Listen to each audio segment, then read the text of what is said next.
power of meditation. Spiritual meditation is the pathway to divinity.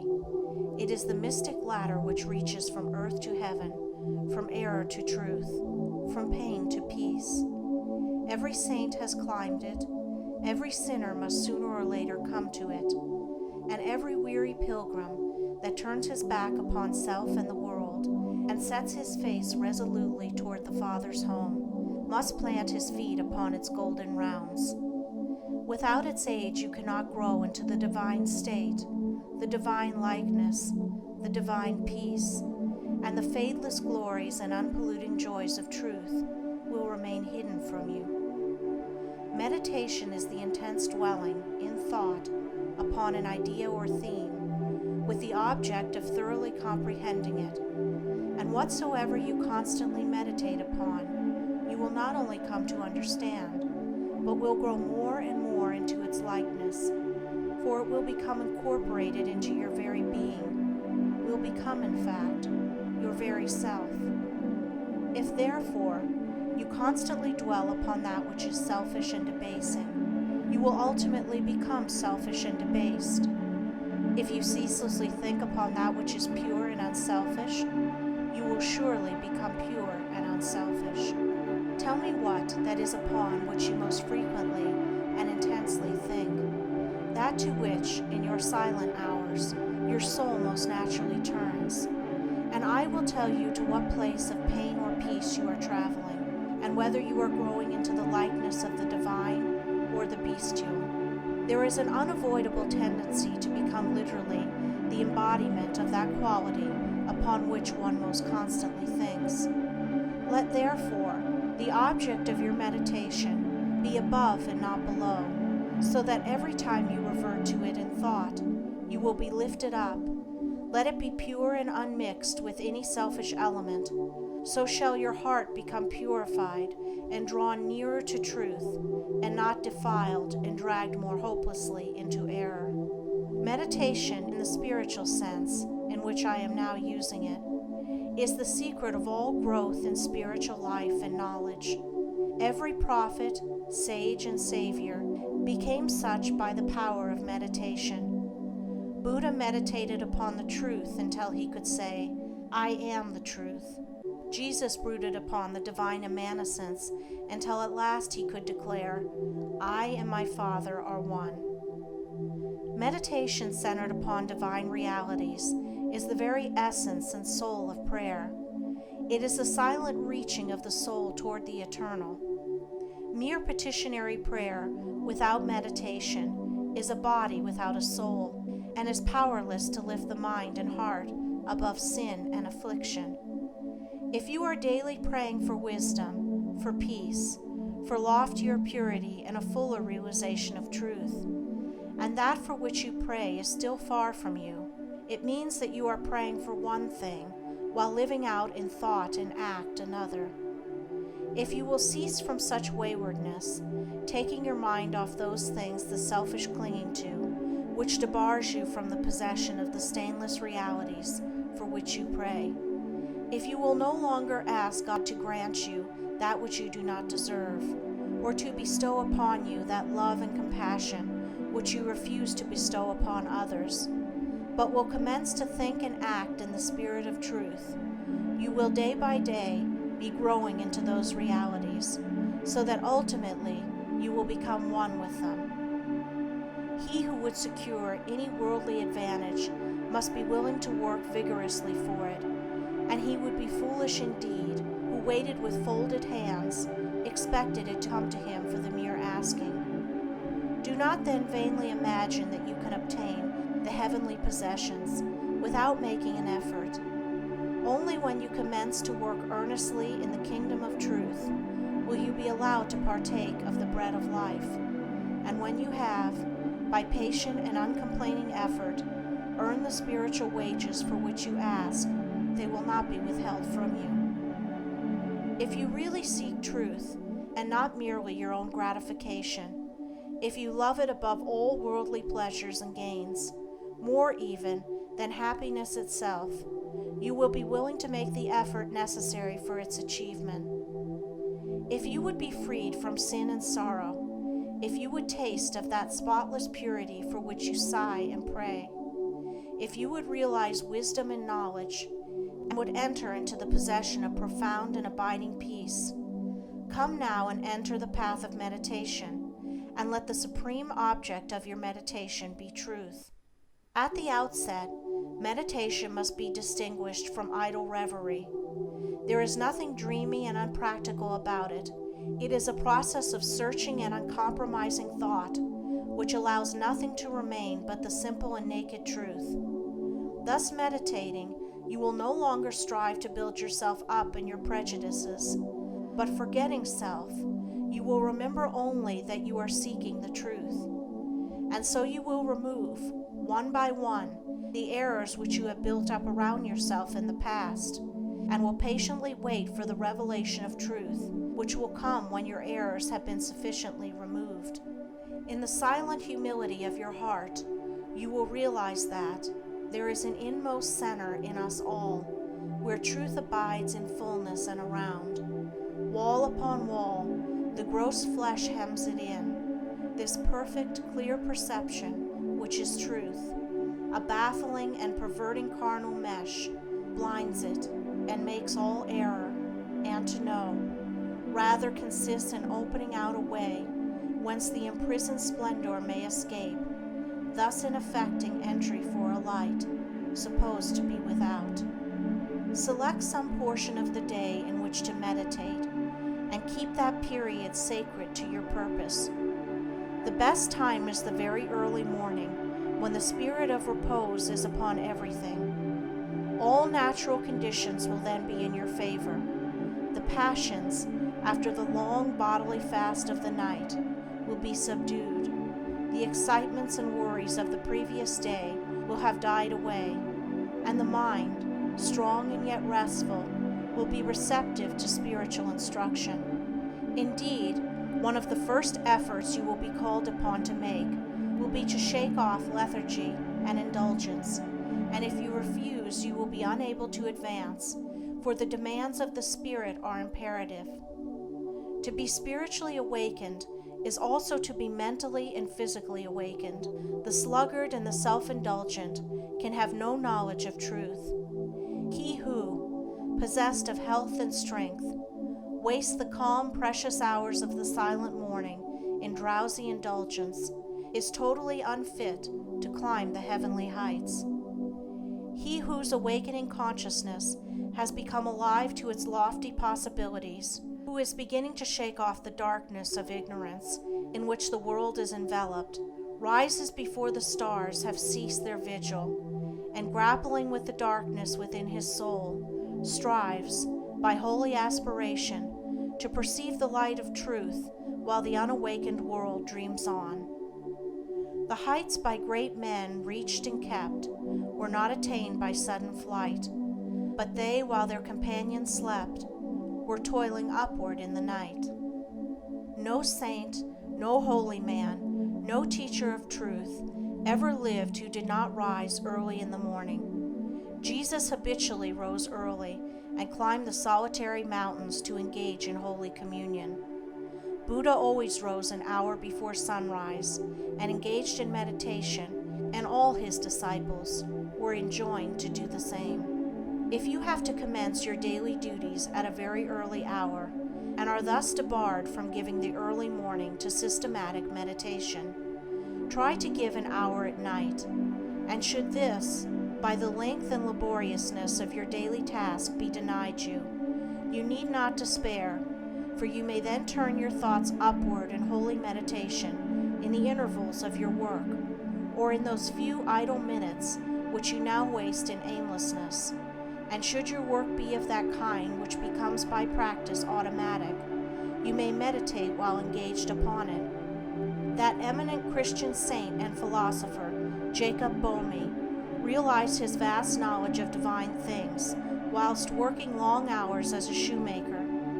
In every life there is a time to think, and the busiest, the most laborious, is not shut out from aspiration and meditation. Spiritual meditation and self-discipline are inseparable, if you will. Therefore, commence to meditate upon yourself so as to try and understand yourself. For remember, the great object you will have in view will be the complete removal of all your errors in order that you may realize truth. You will begin to question your motives, thoughts, and acts, comparing them with your ideal and endeavoring to look upon them with a calm and impartial eye. In this manner, you will be constantly gaining more of that mental and spiritual equilibrium, without which men are but helpless straws upon the ocean of life. If you are given to hatred or anger, you will meditate upon gentleness and forgiveness, so as to become acutely alive to a sense of your harsh and foolish conduct. You will then begin to dwell in thoughts of love, of gentleness, of abounding forgiveness, and as you overcome the lower by the higher, there will gradually, silently steal into your heart a knowledge of the divine law of love, with an understanding of its bearing upon all the intricacies of life and conduct. And in applying this knowledge to your every thought, word, and act, you will grow more and more gentle, more and more loving, more and more divine. And thus with every error, every selfish desire, every human weakness, by the power of meditation is it overcome. And as each sin, each error is thrust out, a fuller and clearer measure of the light of truth illuminates the pilgrim's soul. Thus meditating, you will be ceaselessly fortifying yourself against your only real enemy, your selfish, perishable self, and will be establishing yourself more and more firmly in the divine and imperishable self that is inseparable from truth. The direct outcome of your meditations will be a calm spiritual strength, which will be your stay and resting place in the struggle of life.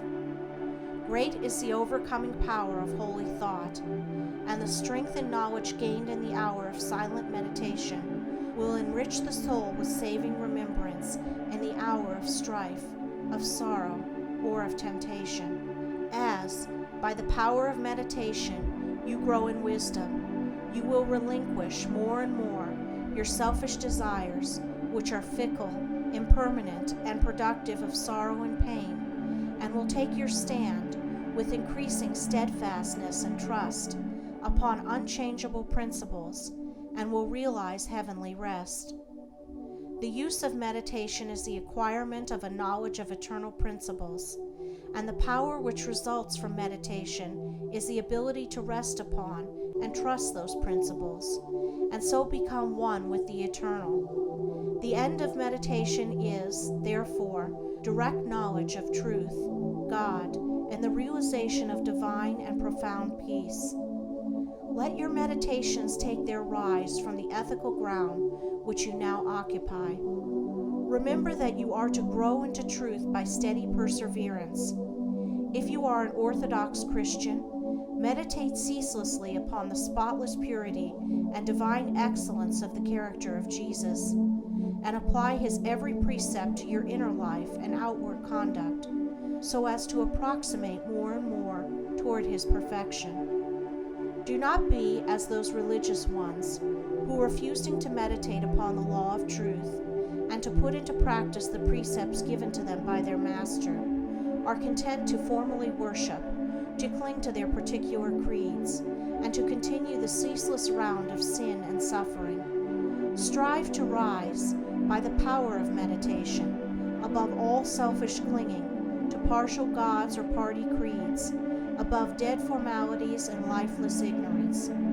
Thus walking the highway of wisdom, with mind fixed upon the spotless truth, you shall know no halting place, short of the realization of truth. He who earnestly meditates first perceives a truth, as it were, afar off, and then realizes it by daily practice. It is only the doer of the word of truth that can know the doctrine of truth. For though by pure thought the truth is perceived, it is only actualized by practice. Said the divine Gautama, the Buddha, he who gives himself up to vanity and does not give himself up to meditation, forgetting the real aim of life and grasping at pleasure, will in time, Envy him who has exerted himself in meditation, and he instructed his disciples in the following 5 great meditations. The first meditation is the meditation of love, in which you so adjust your heart that you long for the weal and welfare of all beings, including the happiness of your enemies. The second meditation is the meditation of pity, in which you think of all beings in distress, vividly representing in your imagination their sorrows and anxieties, so as to arouse a deep compassion for them in your soul. The third meditation is the meditation of joy, in which you think of the prosperity of others and rejoice with their rejoicings. The fourth meditation is the meditation of impurity, in which you consider the evil consequences of corruption, the effects of sin and diseases, how trivial often the pleasure of the moment, and how fatal its consequences.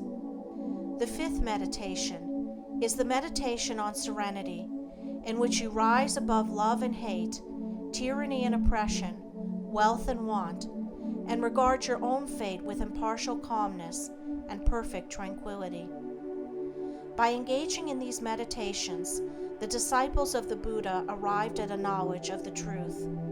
But whether you engage in these particular meditations or not matters little, so long as your object is truth, so long as you hunger and thirst for all that righteousness, which is a holy heart and a blameless life. In your meditations, therefore, let your heart grow and expand with ever-broadening love, until freed from all hatred and passion and condemnation, it embraces the whole universe with thoughtful tenderness. As the flower opens its petals to receive the morning light, so open your soul more and more to the glorious light of truth. Soar upward upon the wings of aspiration, be fearless, and believe in the loftiest possibilities. Believe that a life of absolute meekness is possible. Believe that a life of stainless purity is possible. Believe that a life of perfect holiness is possible. Believe that the realization of the highest truth is possible. He who so believes climbs rapidly the heavenly hills, whilst the unbelievers continue to grope darkly and painfully in the fog-bound valleys. So believing, so aspiring, so meditating, divinely sweet and beautiful will be your spiritual experiences, and glorious the revelations that will enrapture your inward vision. As you realize the divine love, the divine justice, the divine purity, and the perfect law of good or God, great will be your bliss and deep your peace. Old things will pass away, and all things will become new. The veil of the material universe, so dense and impenetrable to the eye of error, so thin and gauzy to the eye of truth, will be lifted, and the spiritual universe will be revealed. Time will cease, and you will live only in eternity. Change and mortality will no more cause you anxiety and sorrow, for you will become established in the unchangeable and will dwell in the very heart of immortality. Star of Wisdom, star that of the birth of Vishnu, birth of Krishna, Buddha, Jesus, told the wise ones, heavenward looking, waiting, watching for thy gleaming, in the darkness of the nighttime, in the starless gloom of midnight, shining herald of the coming, of the kingdom of the righteous, teller of the mystic story, of the lowly birth of Godhead, in the stable of the passions, in the manger of the mind-soul, silent singer of the secret, of compassion deep and holy, to the heart with sorrow burdened, to the soul with waiting weary, star of all surpassing brightness, thou again dost deck the midnight, thou again dost cheer the wise ones, watching in the creedal darkness, weary of the endless battle with the grinding blades of error, tired of lifeless, useless idols, of the dead forms of religions, spent with watching for thy shining. Thou hast ended their despairing, thou hast lighted up their pathway. Thou hast brought again the old truths to the hearts of all thy watchers. To the souls of them that love thee, thou dost speak of joy and gladness, of the peace that comes of sorrow. Blessed are they that can see thee, weary wanderers in the night-time. Blessed they who feel the throbbing, in their bosoms feel the pulsing of a deep love stirred within them by the great power of thy shining. Let us learn thy lesson truly, learn it faithfully and humbly,